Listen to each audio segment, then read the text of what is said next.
बिस्मिल्लाहिर्रहमानिर्रहीम। अस्सलाम वालेकुम। मैं हूं आपका मेज़बान वसी शाह और आप देख रहे हैं ज़बरदस्त। नाज़रीन, आज हमें एक ऐसी फ़नकारा ने ज्वाइन किया है जिनका करियर 30 सालों पर मुहित है, तकरीबन 30 सालों पर मुहित है, और 200 के करीब फिल्में हैं उनके क्रेडिट पे, और 20 से ज़्यादा उन्होंने सीरियल्स किए हैं, और वो बहुत सारे हिट और बहुत सारे संजीदा प्रोजेक्ट्स का भी हिस्सा रही हैं। अफजाल साहब मरहूम जो बहुत संजीदा थिएटर किया करते थे। अफजाल साहब का एक प्ले था जन्म जन्म की मैली चादर, जो कि तकरीबन 5.5 बरस के करीब थिएटर पर परफॉर्म होता रहा, और उसमें से 3.5 साल तक ये उस प्रोजेक्ट का हिस्सा रही हैं, उसका मेन किरदार थी। लोग इनके नाम से तो इन्हें जानते ही हैं, मगर जो इनका आखिरी हिट प्रोजेक्ट था लोग इनको उस नाम से भी जानते हैं। जी हाँ, हमारे साथ जनाब मजाजन की मदीहा शाह साहिबा मौजूद हैं। Welcome to the show Madiha साहब।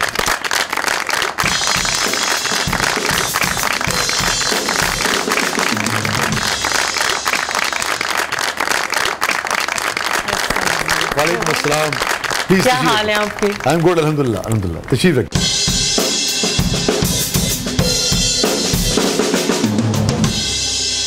जी शाह दे सामने शाह निकलना नहीं आज। आज एक दूसरे ਨੂੰ ਧਾਗੇ ਦਮ ਕਰਕੇ ਦੇਣਗੇ।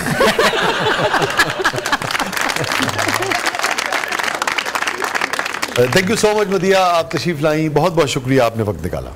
आप इतने प्यारा शो कर रहे हैं, इतना खूबसूरत शो कर रहे हैं, और मेरा बड़ा दिल था, मेरी बड़ी विश थी कि मैं आपके शो में आऊँ, और मुझे बड़ा अच्छा लग रहा है आके। बड़ी इज्जत अफजाई हमारी, आप कॉम्प्लीमेंट हैं, आपके अल्फाज हमारे लिए बहुत खुशी का मकाम है कि आप तशरीफ लाई। और देखिए, हमारी टीम ने आपके लिए एक ऐसा पैकेज तैयार किया है जो आपको माजी में ले जाएगा। बहुत ज़्यादा नहीं, मतलब माजी करीब, माजी बईद, इस तरह मिक्स किस्म का माजी है जनाब। वाह, बहुत लंबा चौड़ा स्कोर है आपका माशाल्लाह। देख लें, और मुझे इतना अच्छा लगा है देख के, इतना कुछ याद आया, वाकई बहुत कुछ याद आया, मूवीज और सारे एक्टर, अपने आर्टिस्ट सभी याद आए। कोई खास चीज जो आपको किसी शॉट से, किसी डायलॉग से, किसी तस्वीर से? सारे याद आया शाह जी, सारा ही याद आया। मूवीज याद आई, मजाजन याद आई, शान का मेरा बड़ा ज्यादा हम लोगों ने काम किया है, वो याद आया। कितनी मूवीज में आप लोगों ने इकट्ठे काम किया? 50-60 से तो ज्यादा ही होंगे। हाँ जी। आपका करियर शुरू हुआ, जो मेरा हाफजा अगर ठीक काम कर रहा है, सूरज के साथ साथ। सूरज के साथ मुस्तनसर साहब का प्ले था जी, क्या आला प्ले था ना, क्या आला। आबिद अली साहब, जी जी, सारे थे उसमें। हाँ। जी हाँ, और इसमें आप आबिद अली साहब की बहन बनी हुई। हाँ। मैं यही से हम शुरू करें, ये जो लेजेंड्स थे हमारे, आबिद साहब, ख़याम साहब और सुहेल अहमद साहब, क्या याद आता है आपको खास तौर पे जो अब इस दुनिया में नहीं रहे? सुहेल साहब के बारे में भी यकीन कोई मुझे ये याद आता है उनसे कि मैंने बहुत कुछ सीखा, काम सीखा, लाइटिंग सीखी, फुटवर्क सीखा। हमारे सीनियर्स इतने प्यारे होते थे, क्योंकि उस वक्त तो हमारा कोई एकेडमी तो होती नहीं थी, कोई हमें सिखाने वाला तो होता नहीं था, तो हम लोगों ने उन्हीं से सीखा सारा काम। उन्होंने बताना कि बेटा इस तरह है, इसका डायलॉग को इस तरह थ्रो करना है, इस तरह से इसको कहना है, ये इसका जो मतलब है उसका ये है, इसको समझ के इसको करो। और वो इस तरह बड़ी रहनुमाई करते थे हमारी। आबिद साहब की, ख़याम साहब की कोई खास वाक़या को आपको याद आता हो? आबिद अली साहब ने तो मेरे से बहुत सी मूवीज की, फादर के रोल करने, और मैंने अक्सर देख के कहती थी बापू। और इसी तरह ख़याम सरदी साहब थे, बहुत स्वीट, मेरे नेबर भी थे, तो बड़ा प्यार था, आना जाना था उनकी तरफ बहुत ज्यादा। बड़ा हमेशा बच्चों की तरह शफकत करते थे, प्यार करते थे, बहुत समझाते थे। मगर आपने फिर प्लेस ज्यादा नहीं किए? प्लेस बस फिल्मों में आ गए। और जब आपने ये अफजाल साहब वाला थिएटर किया है, वो तो बड़ा संजीदा थिएटर था। बहुत संजीदा, और 7 मंथ रिहर्सल्स, बड़ा याद आया। 7 महीने जी, 7 ये जो प्ले था जन्म जन्म की मैली चादर, 7 महीने रिहर्सल जी, 7 महीने रिहर्सल, क्योंकि फर्स्ट टाइम ऐसा स्टेज आ रहा था जो रिवॉल्विंग था। हाँ जी हाँ, जिसपे सेट चेंज होने थे, वो नहीं, उसके ऊपर 7 सेट, 7 सेट थे जी, 7 सेट थे जी। एक वो बाजार था, एक वो कुआं था, एक वो बचपन था, एक ट्रेन भी आती थी, ट्रेन भी आती थी, फिर घड़ा भी आता था जिसमें पानी डलता था, जहाँ पे खेलते थे ये बच्चे। चांद वाला, फिर वो चांद आता था, चांद देख रहे हैं आप, चांद देख रहे हैं हम, साहिब कमाल वो आता था। फिर बड़ा ही हमने उससे सीखा। अफजाल साहब कितने कमिटेड आदमी थे ना थिएटर के हवाले से, बहुत कमिटेड आदमी थे। लेकिन मुझे कभी कभी हैरत होती है कि इतने कमिटेड लोग थे। 7 महीने आप कह रही हैं, 7 में 7 या 21, यानी कि तकरीबन 225 दिन रिहर्सल हुई जी, फिर वो प्ले चला। ऐसे कमिटेड लोगों की इंडस्ट्री का, थिएटर का ये हाल जो इस वक्त है, मैं इस वक्त खास तौर पे जो स्क्रिप्ट के बगैर और बिल्कुल जमीन आसमान का कैसे हो फर्क गया है शाह जी, जमीन आसमान का फर्क है। आप देख लेना कि जो आज थिएटर का हाल है वो क्यों है, जैसे लोग ही नहीं है। वो एक सीन था उसके अंदर जन्म जन्म की मैली चादर का, इंटरवल पे वो आता था, वो रीढ़ की हड्डी नहीं होता जैसे कि अगर वो ना अगर वैसा हुआ तो ड्रामा समझे, अफजाल साहब कहते थे कि फ्लॉप हो जाएगा। मेरा ड्रामा ही नहीं है। तो मैंने 3.5 साल उसी जगह पे उसी इंटरवल पे वो सीन मैं करती थी रोने वाला, और 3.5 साल वो रोए हैं उस सीन पे अफजाल साहब खुद जी, क्योंकि बैक स्टेज आपको आवाज आ रही होती है ना, जियो मेरी शहजादी, जियो मेरी शहजादी करते थे। और वो दाद मुझे रोजाना जो है ना एक हिम्मत देती थी कि मैंने ये करना है। 5-6 जगह होती है ना मेन, जैसे फिल्म है, जैसे थिएटर है, उसकी 5-6 हीरोइन की ऐसी चीजें होती हैं। कुछ बात कहने के लिए आप बहुत सारी बातें कह रहे हैं, बहुत सारी, और वो 4-5 ऐसी पॉइंट्स होते हैं कि जहां पर क्लैप आनी ही आनी चाहिए, और लाइव। तो वो जब आती थी तो मैं कहती थी, वो फिर उस दिन देखने वाले होते थे अफजाल साहब, क्या उनको रौनक चढ़ी होती थी, क्या वो खुश होते थे कि मैंने एक शाहकार बनाया, और क्या वो फिर प्राउड होते थे कि मैंने कुछ बनाया। अचीवमेंट हो जाती है ना, जाहिर सी बात, उन्होंने बहुत मेहनत की थी। जिस सीन की आप बात कर रही हैं खास तौर पे, तकरीबन 20-25 बरस तो बीत गए ना अब इसको आपको किए हुए, ठीक है। लेकिन अगर मैं आपसे रिक्वेस्ट करूं कि अगर आपके हाफजे में हो, याद हो, थोड़ा सा अगर परफॉर्म कर सकें, ये एक तरह से ट्रिब्यूट भी होगा, मैं समझता हूं अफजाल अहमद साहब को। वाह वाह वाह, है ना? बड़े मुश्किल डायलॉग इस ड्रामे के थे, और सारे याद रखना बहुत मुश्किल है। उसकी कहानी ये है कि ये लड़की है, और इसका वो जो हीरो है वो बड़े बड़े खानदान के घर का है, और ये बाजार में इसका घर है, और उस तरह से ना दिखाया गया। तो वो उसको ब्याने आता है और ले जाता है, जब लेके वापस आता है तो छोड़ देता है इसको। ठीक। अब उसका बच्चा भी हो गया, उसको वापस कोठे पे छोड़ जाता है, नहीं गांव बल्कि छोड़ देता है अपने माली के घर में। तो उसे कहता है कि अब तुम जो है अब जाओ अपने वापस खानम के कोठे पे वापस जाओ, और अब तुम जो हो ना ये बच्चा भी ले जाओ और ये भी। तो बच्चा छीन लेते हैं उससे और उसको घर से निकालते हैं। तो वहां पर वो एक फिर कहती है इंटरवल पे, अब उस नवाब की जो है गनमैन आ गए हैं, वो बच्चा ले गए हैं और वो उसको डाइवोर्स दे गए हैं। अब वो अल्लाह से शिकवा कर रही है, वह कहती है कि बहक रही हूँ मेरे मालिक, ईमान मुतज़लज़ल हुआ चाहता है, अगर ये सब कुछ तेरी रजा से है तो फिर इस दोज़ख की आग को ठंडा कर दे, ठंडा कर दे, ठंडा कर दे। ये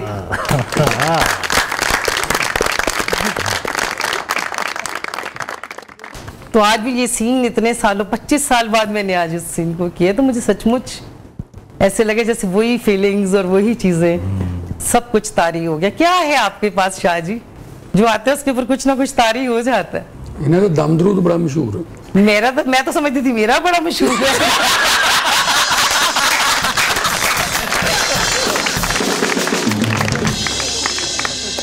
तो वो ये फौरन ही आंसू निकल आते हैं आपकी जिंदगी में? नहीं, काम के हिसाब से, डायलॉग के हिसाब से, दोनों हवाले से बड़ी अहम बात है। हाँ जी, मतलब मैं बहुत ही ज्यादा वो हूँ, सॉफ्ट नेचर, सॉफ्ट दिल, सॉफ्ट हर चीज। किसी का दुख देखूं तो आ जाते हैं आंसू। नहीं, आज भी बड़े बड़े आर्टिस्टों के लिए इतनी जल्दी क्विक यानी कि अपने इमोशंस को बदलना इतना आसान काम नहीं होता है। मैं बहुत सारी फिल्मों में बहुत सारे जगहों पे बहुत नेचुरल रही, कभी ग्लिसरीन यूज ही नहीं करनी पड़ी। ऐसे उसको सीन को फील की है, अपनी जात की नफी की है कि पता ही नहीं चला और उस कैरेक्टर में चले गए। जो कैरेक्टर है, चाहे वो जारा का है, जो भी कैरेक्टर है। अच्छा, आप अपनी जिंदगी का कोई वाकया, कोई इंसिडेंट, कोई दुख जो आपने देखा है, बीता है, वो याद करके नहीं उस कैरेक्टर में जाते? नहीं। आप उस कैरेक्टर की अच्छा, वेरी इंटरेस्टिंग पढ़ के, वो तो और यानी कि मुश्किल है, इसका मतलब उसको इतना तारी कर लेना अपने ऊपर। अच्छा, वेरी इंटरेस्टिंग। हाँ, मेरी बाकी जिंदगी में तो खुशी ही खुशी है, कभी ऐसा कभी चीज ही नहीं, अल्हम्दुलिल्लाह। तो उसको काम को बड़ा तारीफ करके, ये बचपन से सीखा काम कि आपने इसको रिहर्सल करना है, कैरेक्टर में कैसे जाना है, रोल को कैसे अपने ऊपर अपनी जात की नफी कैसे करनी है, जो कैरेक्टर है आपने उसको अपने ऊपर तारीफ कैसे कर लेना है, और फिर उसमें जाके कैसे परफॉर्म करना है। क्योंकि डेली वहां पर ये क्लैप होती थी और डेली वहां पर वो गिरती थी रोते हुए। तो यहाँ तो करके बताना जरा मुश्किल है, वो तो परफॉर्मेंस थी पूरी, और फिर आपको पता है कहानी साथ साथ चल रही होती है और क्या क्या सारे आर्टिस्ट आपके साथ होते हैं, फिर आपको सारी डेली आपको 500-600 बंदा देख रहा होता है लाइव, और फिर इतने बड़े फनकार आते थे देखने के लिए। कोई ऐसा फनकार नहीं जिसने वो प्ले नहीं देखा, बड़े से बड़ा, हमारे हमसाया मुल्क से भी। मसलन कौन कौन? अनिल कपूर के वालिद साहब आ गए, शबाना आजमी आ गई। अनिल कपूर खुद आए थे? हाँ जी। अच्छा। नहीं, उनके वालिद साहब, उनके वालिद आए थे। हाँ, अच्छा, अनिल सुन के आए।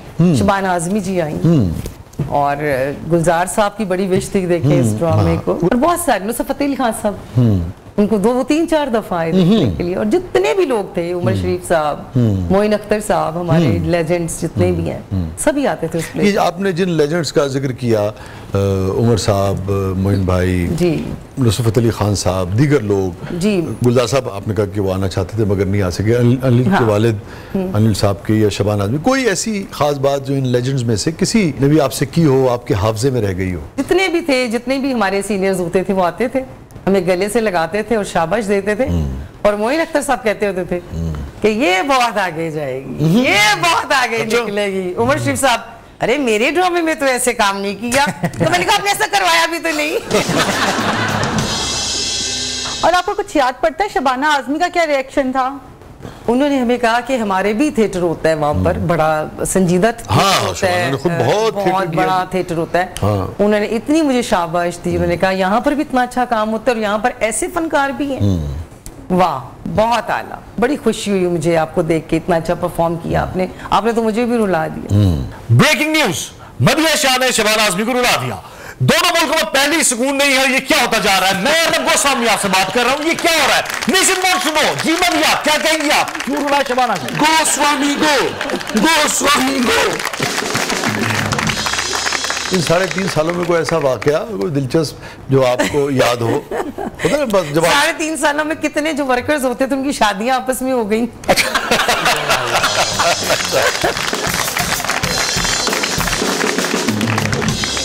बहुत कुछ हुआ, बहुत चीजें हुई उस ड्रामे के दरमियान। आग लग गई एक दफा, तो हम परफॉर्म मजे से कर रहे हैं, वो सब भाग रहे हैं, हमने कहा पता नहीं क्या हुआ है। हॉल में जी, तो बैक स्टेज पे ऊपर आग लग चुकी भी थी, किसी वजह से लग गई, कुछ शॉर्ट सर्किट हुआ तो आग लग गई। अब सब भाग रहे हैं और मैं बड़े मजे से वो चांद वाला सीन कर रही हूँ, ऊपर चढ़ गए ना, वो था भी सीढ़ियां लगा के, डबल स्टोरी सेट था, तो वहां मैं देख रही हूँ क्यों हलचल है सारी। खैर अपना सीन वीन करके हम नीचे उतरे और जाके फिर पीछे देखा, पूछा क्या वगैरह, आग लग गई। आपने अपना काम वैसे ही करना है, आपको नहीं टेंशन होनी चाहिए। फायर ब्रिगेड आया हुआ है, वो आग बुझ रही है और काम हो रहा है, आप लोग परफॉर्म करते हैं? हम लोग परफॉर्म कर रहे हैं। वाह। और आप देखिए वक्त कैसे तब्दील होता है, वो जो बैक स्टेज पे आग लगती थी अब वो मेन स्टेज पे लगी होती है।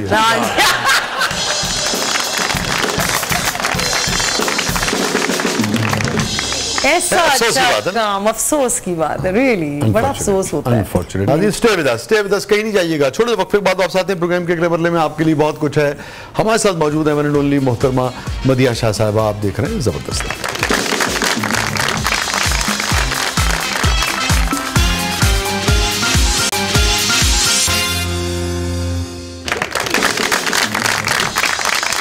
वेलकम बैक नाज़रीन, जबरदस्त में एक बार फिर खुशामदीद। और रिदा साहबा, क्या है प्रोग्राम किस पर लगे? मदिया जी, अब हमारा सेगमेंट है मेरा कुछ सामान, तो आइए बढ़ते हैं जादुई संदूक की तरफ। चलें। सिक्का कहीं दे तेल च मच्छी तल रही इतनी प्यारी लड़की है। कौन? ये ठीक है, नाल ले जाओ। ठीक है, मैं अपने साथ ले जाती हूँ। सदके जाऊं, अल्लाह आपको जिंदगी दे, तेरी तो सुनी गई। रिदा, अगर आप कुछ कह रही थी, कुछ पूछना चाह रही थी आप मदिया साहब? जी जरूर। मदिया जी, अभी बात हो रही थी, गुलजार साहब जो है वो आपका ड्रामा जन्म जन्म की मैली चादर देखने आना चाहते थे, तो उन्होंने आपको इजाजत मूवी में ऑफर नहीं किया? हेलो। काश मैं उस वक्त होती और मैं जरूर मूवी करती, रियली इतनी खूबसूरत मूवी थी, मगर उस वक्त हम थे ही नहीं। इजाजत तो पहले बनी होगी? इजाजत बहुत पहले बनी। मुझे इंडिया से ऑफर हुई थी मोहरा मूवी की। अच्छा। अक्षय कुमार के साथ। मस्त इन पे होता तो चीज बड़ी है मस्त मस्त। मोहरा तब की है जब तुम्हारा सोहरा भी जवान था।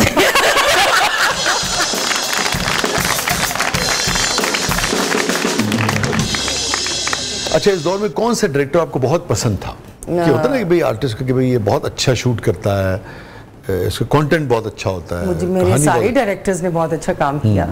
सैयद नूर साहब बहुत अच्छे डायरेक्टर हैं हमारे, शहजाद रफीक बहुत अच्छे डायरेक्टर हैं हमारे, पढ़े लिखे लोग हैं, अच्छा काम करते हैं। अल्ताफ हुसैन साहब मरहूम बहुत अच्छा काम करते थे। हसनैन इनके साथ मैंने बहुत मूवीज की। जी जी। दादा नजरुल इस्लाम, हाँ उनके साथ मैंने मूवी की नरगिस। नजरुल इस्लाम साहब की जी, फिल्म थी? अच्छा, नजरुल अच्छा, इस्लाम अच्छा, साहब की अच्छा, मैंने मूवी की। हाँ। टाइटल था मेरा नरगिस का। हाँ हाँ हाँ। और सभी हसन अस्करी साहब। क्या खास बात थी, क्या मुख्तलिफ बात थी नजरुल इस्लाम साहब के काम में? नजरुल इस्लाम साहब किसी चीज के साथ कंप्रोमाइज नहीं करते थे। उन्हें ये कलर चाहिए रेड तो उनको चाहिए, शूटिंग पैकअप करवा देते थे और काम करवाते तो दिल से। आर्टिस्ट से काम लेना भी तो शायद जी बहुत बड़ा काम है ना, कि दिल से काम करवाना, उसको समझाना, उसको बताना, और फिर वो चीज जब तक टेक नहीं होता था वो नहीं टेक करते थे, जब तक आर्टिस्ट को वैसा परफॉर्म नहीं ओके नहीं होता था, जब तक ओके नहीं होता था। और उनकी पंजाबी की वाहिद पहले काले चोर थी और दूसरी नरगिस थी। हाँ। मेरी मूवी जावेद शेख साहब थे मेरे साथ, सुपरहिट मूवी, सुपर। मैंने उसके बड़े अवार्ड्स लिए। और नजर साहब ने देखी थी उसकी सक्सेस? बिल्कुल फिल्म देखी की, थी, अच्छा, बिल्कुल अच्छा। बहुत अच्छे तरीके से। मगर वो उनकी आखिरी फिल्म, आखिरी मूवी थी। आखिरी फिल्म थी। बिल्कुल। और आपको पता है ये काले चोर के गाने किसने लिखे थे? किसने? हबीब जालिब साहब। हबीब जालिब साहब ने जी। चोर चोर काले चोर, हाँ, बहुत अच्छे गाने। हबीब जालिब साहब के लिखे। हबीब जालिब। किस पाए के लोग आप देखिए फिल्म से जुड़े होते थे, स्कॉलर्स आपके बड़े बड़े शायर, आपके बड़े बड़े लोग, मुफक्किर, मुफक्किर। जी हाँ, और चेंज की ख्वाहिश रखने और वाले क्या जो लोग फिल्म थे। इंडस्ट्री में लिखने वाले लोग आए, बशीर नियाज साहब आए, ख्वाजा परवेज साहब आए, क्या बड़े बड़े नाम आए, कतीम शफाई साहब आए।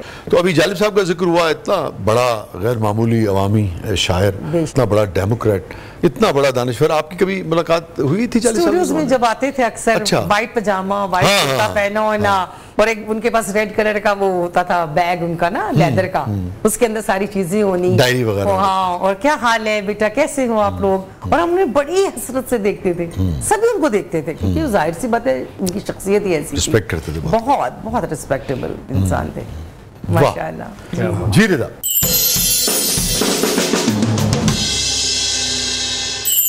अच्छा ये कुड़ी कश्ती च बैकर हो रही होंगी, क्यों? कहनी मेरे चप्पू मछेरे ने गोले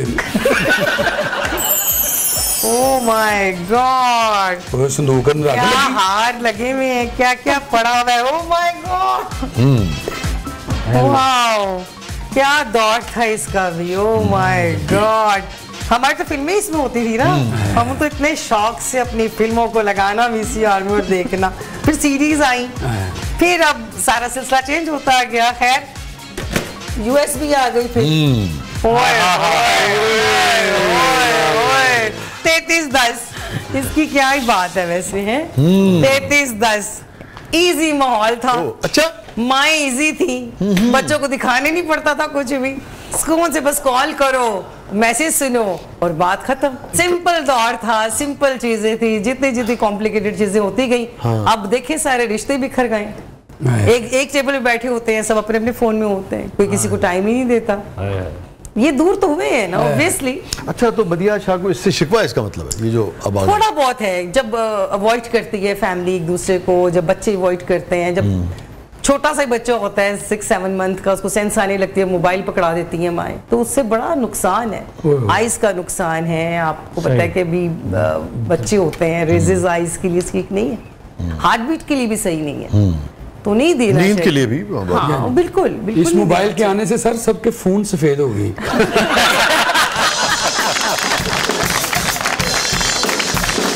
वसीम आपने नए फोनों पे भी तो शेर कहा था। हाँ, वो नए फोन आते तो नए नए वो भी आते, पहले वो गिला शिकवा हो जाता तो लोग दिल में बात रखते थे। हाँ। अब आपने देखा होगा वो 4 साल बाद वो आपको व्हाट्सएप को मैसेज भी निकाल के मैंने कहा था जो कैफ साहब बात कर रहे थे कि नए जमाने के हैं लोग, रंजिशें बातें, नए जमाने के हैं लोग, रंजिशें बातें, ये अपने दिल में भी रखते हैं, अपने फोन में भी। हाय हाय, वाह वाह वाह वाह वाह वाह वाह, बहुत आला। तो मदिया शाह को 3310 पसंद है। मुझे बहुत पसंद है। शाह साहब ने तो किसी और तरह का है ना जी, हमारा सोशल मीडिया क्या करता है, ये सुने आप।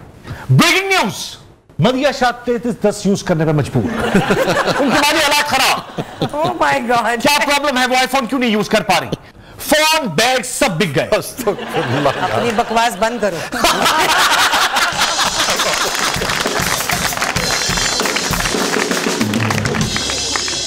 रेदा, अरे जी कुड़ी कराटे सीख लेंदी तो छोटी भैन को थप्पड़ खाई जाती। वाह जी वाह, तुम्हें मारने की अलावा वैसे कोई और बात नहीं आती? नहीं। हर चीज मारपीट पे रखी हुई है नाजुक सी लड़की के साथ। यार वो देखो ओए होए क्या पकड़ा जाए। हाय दोनों ही पढ़ना, बैग अंदरों भी खींच लेंदा जी। वाओ पेन्स पेन्स, इनके बगैर कुछ भी नहीं हो सकता। क्या बात। हाय क्या खूबसूरत यादें हैं इसके साथ, सच में। पढ़े इससे, लिखा इससे हैं। फिर बचपन में हम लड़ते भी थे कि ग्रीन मेरा है, रेड उसका है, ब्लैक उसका है, ग्रीन मैंने, छुपाते भी थे ना हम लोग। हाय क्या यादें हैं, क्या इससे हम लिखते थे, हैंड राइटिंग सेट कर रहे हैं, जिसकी अच्छी हैंड राइटिंग होगी उसको मार्क्स मिलेंगे। इससे बड़ी यादें, बहुत खूबसूरत यादें, इसी से लिखा गया सब कुछ। तो देखिए कलम से मुझे याद आ गया, कलम हो तेग यानी तलवार, हाँ। कलम हो तेग हो तेशा के ढाल मत छीनो। जिसका भी जो हुनर होता है मदिया, कलम हो तेग हो तेशा के ढाल मत छीनो, वाह। कभी किसी से किसी का कमाल मत छीनो। यार आप ये देखिए जो पुराने से ऐसे नहीं कि बहुत पुरानी है, मगर एक पूरा दौर था ना ये 90s का, उसका उसमें बड़े। अब देखना अगर आपने जालिब साहब के साथ काम किया है, आप ऐसे प्रोजेक्ट्स का हिस्सा रही हैं जिसमें हबीब जालिब ने लिखा है, तो क्या वो लोग होंगे, क्या जमाना होगा ना।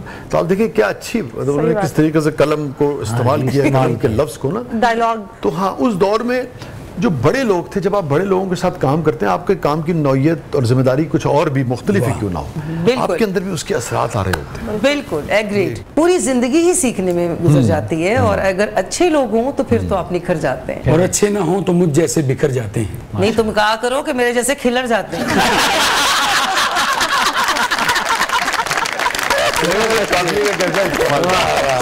Stay with us, नाज़रीन, कहीं नहीं जाइएगा, छोड़ दे वक्त।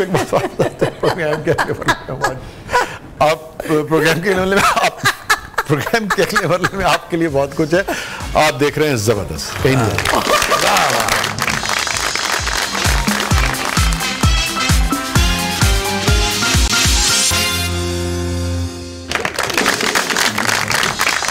वेलकम बैक नाज़रीन, जबरदस्त में एक बार फिर खुशामदीद।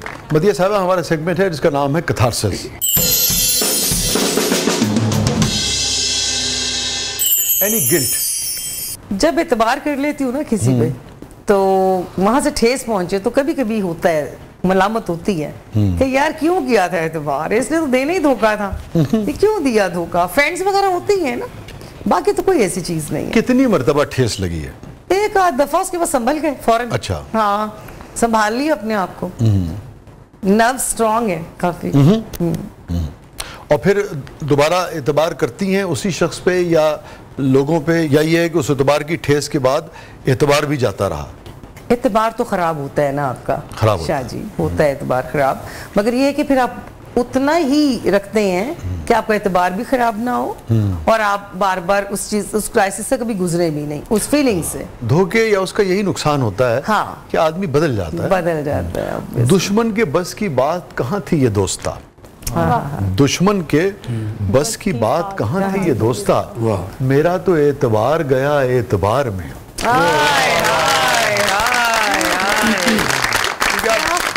उसी पे एतबार करते हैं ना जिस पर आपको एतबार होता है। एग्जैक्टली। है याद कोई 106 कह रहा था, और है याद कोई 106 कह रहा था, और मैं तेरा नाम लेता रहा उस बुखार में। याद आ गया। बहुत आला दोस्त, आपने कितना प्यारा यूज किया। शुक्रिया, thank you so much, thank you सो बहुत मच। प्यारा, शुक्रिया मदिया साहबा। हैप्पीएस्ट मोमेंट आपकी जिंदगी का? पहला ही टीवी किया, सूरज के साथ सूरज के साथ साथ, उसने कामयाबी दी, पहचान दी, नाम खुशी, दिया। सबसे ज्यादा खुशी, बहुत खुशी दी। वो आपको एक अलग नजर आती है। छोटी एज में जाहिर है 7th 8th क्लास के बच्चे को जब आप 7th में पढ़ते हैं और आपको इतना नाम मिल जाता है, प्राइड मिल जाता है, आपको सबसे नुमाया हो जाते हैं, तो उससे बड़ी खुशी की चीज ही कोई नहीं थी मेरे लिए। उसके बाद पहली मूवी की नगीना, सुपर डुपर हिट, और मेरी खुशी का कोई ठिकाना नहीं था कि जैसे कि बच्चों को खुशी मिलती है, और उसके बाद फिर लगातार कामयाबियां मिली और बहुत खुश हुई मैं। तो ये आप बहुत ही कमसिन थी, और फिर सूरज के साथ साथ और नगीना, तो ये सब कुछ 20-22 साल तक हो चुका होगा शायद, जी, इसी बिल्कुल, आगे पीछे। हाँ। तो कामयाबी हिट करती है, दिमाग ऊपर जाता है? मेरा तो आज तक नहीं गया। और उस जमाने में भी मुझे मेरी वालदा ने नया जब नया नया हुआ ना, और बड़ा नाम मिल गया, और छोटी एज में ही बहुत इज्जत मिल गई, तो मेरी माँ ने मुझे एक दिन बैठ के समझाया कि बेटा बहुत दिमाग खराब होगा, कभी ये चीज नहीं करनी, झुके हुए दरख्त को देखती हो कितना फल लगता है, तुमने वो रहना है। तो आज तक वो चीज़ बांधी हुई है गले में, अपनी नीयत में, अपने दिमाग में, अपने दिल में ये चीज़ रखी हुई है कि झुके रहना है। तो कभी भी उस जमाने में भी जब इब्तिदा में नई नई आपको सक्सेस मिली थी, ये चीज़ आई ही नहीं कि कभी दिमाग खराब हो जाए, गर्दन में सरिया आ जाए और पागलों की तरह सोचे कि हम ही हैं बस और कोई है नहीं, ऐसा कभी हुआ ही नहीं। जैसे मैं पहले दिन थी आज भी वैसे ही। ग्रेट, बहुत अच्छी बात है जी। और ये फरमाइए कि मेमोरेबल मोमेंट, सबसे यादगार लम्हा मदिहा शाह साहबा की जिंदगी का। मेमोरेबल मेरा जो लम्हा है ना जिंदगी का सबसे, जब मैंने नगीना, नायला, नरगिस तीनों फिल्में नून के नाम से की और वो हिट हुई, वो मेरा बहुत यादगार लम्हा था सच्ची में। क्योंकि मुझे जो प्रोड्यूसर्स मुझे लेते थे और नून के नाम से फिल्में बनाते थे, तो वो जब खुश होते थे, ज़ाहिर फिल्में हिट जाती थी और हम नून नाम के साथ आपका एक लगाव हो जाता था और आप हर चीज़ जो है वो नून से, तो बड़ा मेमोरेबल था मेरे लिए। आप बता दीजिए कि आप फिल्मों की बात कर रही हैं, पीटीआई के दोस्तों ने सुन लिया कि नून के नाम से आपको पहचाने जाना पसंद है तो बहुत खफा होंगे। फिल्मों के नाम है नून की तुम बात ही नहीं कर रहे सियासी तो कोई कहानी है ही नहीं। आप बात कर रही हैं नगीना की और नगीना, नायला, नरगिस। ओके, तो वो आपके बहुत यादगार जिंदगी के लम्हे हैं। मदिहा शाह साहिबा की जिंदगी का सबसे गमगीन लम्हा? सबसे गमगीन लम्हा मैं समझती हूँ हर इंसान के लिए अपनी माँ से बिछड़ना है। उससे बड़ा गमगीन लम्हा कोई लाइफ में नहीं आ सकता, क्योंकि माँ से और बाप से बिछड़ना बहुत तकलीफ दे चीज़ है। और जब ये कंडीशन आती है तो इंसान बर्दाश्त नहीं कर सकता। और मेरी जब माँ की डेथ हुई, मेरी वालदा की, तो मुझे 2 साल तक तो समझ ही नहीं आई। मुझे सारी दुनिया अजीब लगती थी, मुझे सब कुछ वीरान लगता था।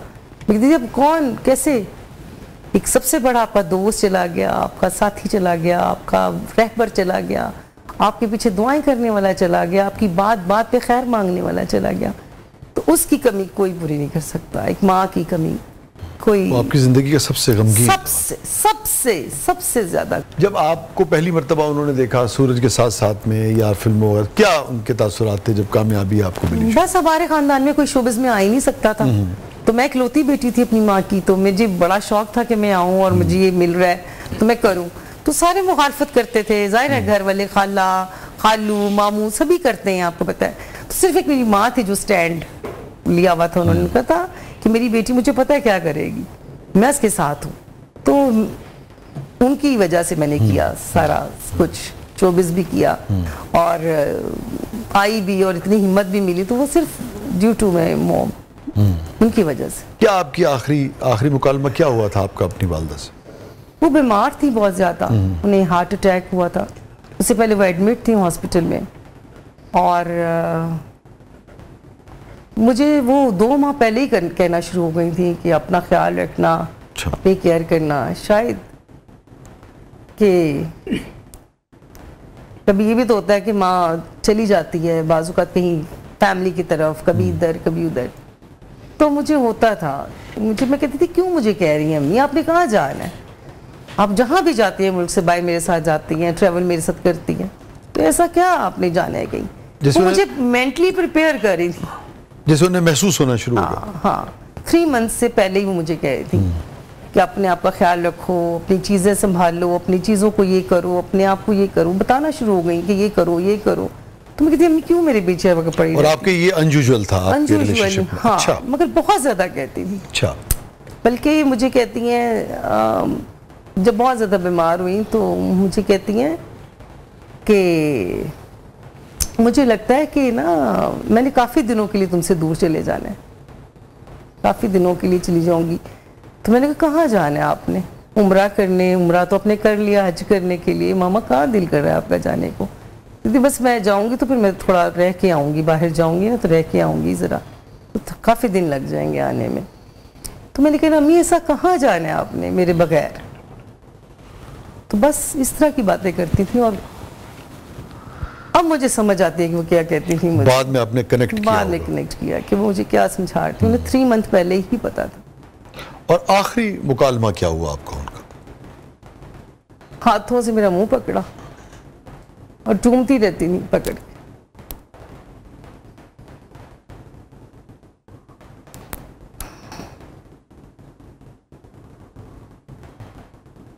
नहीं बता सकती। अल्लाह ताला आपको सब्र जमील अता फरमाए, आपकी वालिदा मोहतरमा के दर्जात बुलंद फरमाए। आमीन। मदिया, अगर मैं आपसे ये पूछूं तो उसके बाद भी आपकी लाइफ में बहुत सारी अचीवमेंट्स हैं, बहुत सारी कामयाबियां हैं जी। और बहुत सारी खुशियां भी हैं ना। ज़रूरी नहीं कि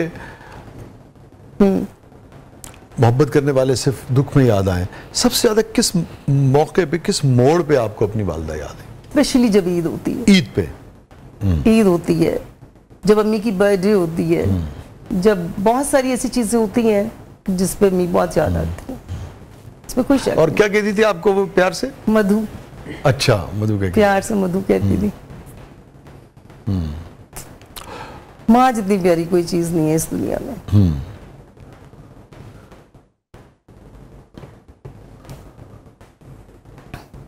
तो मदिया शाह के नजदीक जिंदगी क्या है 3 लफ्जों में? जिंदगी बड़ी हसीन चीज है, अगर इसे असूल के साथ किसी तरीके के साथ गुजारी जाए तो बहुत खूबसूरत चीज है। आप इसको बड़े प्यार से गुजार सकते हैं अगर आप में सब्र है तो। अगर मैं आपसे कहूं 3 लफ्जों में जिंदगी को आप बयान करें। जिंदगी सब्र है, एक जिंदगी सुकून है, जिंदगी इत्मीनान है। बहुत अच्छी बात है। थैंक यू सो मच मदिया, बहुत बहुत शुक्रिया आप तशरीफ लाई, बहुत बहुत शुक्रिया आपने वक्त निकाला। बहुत अच्छा लगा आपके शो पे आके, बड़ा मुझे अपना लगा। Really I am honoured. मुझे बहुत मजा आया आपका शो करके, आप सबसे मिलके। Thank you so much again Madiya साहबा। नाज़रीन, ये था आज का जबरदस्त। अपने फीडबैक से हमें आगाह कीजिएगा। अल्लाह हाफ़िज़।